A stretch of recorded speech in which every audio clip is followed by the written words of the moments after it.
Hi friends, world cup 2026 అదుర్స్ అనిపించేలా start అయింది.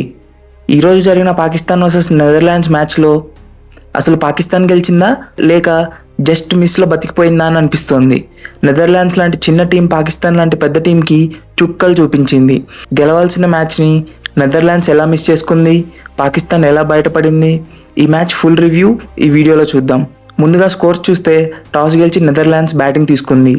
Captain Scott Edwards 37, Bas de Leede 30 runs చేసి బాగా ఆడటంతో నెదర్లాండ్స్ 147 రన్స్ టార్గెట్ పెట్టింది. పాకిస్తాన్ బౌలర్స్లో సల్మాన్ మిర్జా 3 వికెట్స్ తీసి పర్లేదు అనిపించాడు.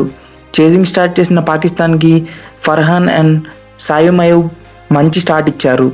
కానీ అక్కడే అసలు సినిమా స్టార్ట్ అయ్యింది. మ్యాచ్ ఎక్కడ టర్న్ అయిందంటే అది 19th ఓవర్లో.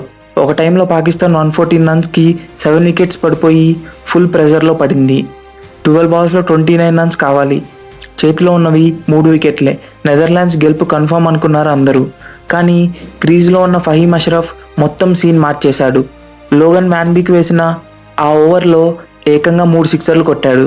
అంతకంటే ముఖ్యంగా అదే ఓవర్లో మ్యాక్స్ హోడోడ్ ఒక సింపుల్ క్యాచ్ని డ్రాప్ చేశాడు.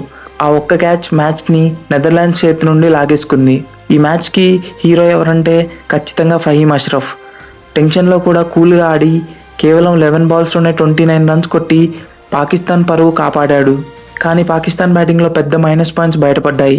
బాబర్ అజం అండ్ మిగతా మిడిల్ ఆర్డర్ అస్సలు మంచిగా ఆడలేదు. నెదర్లాండ్స్ మీద ఇలా తడబడితే రేపు పెద్ద టీముల మీద ఆడితే అస్సామే ఇంకా.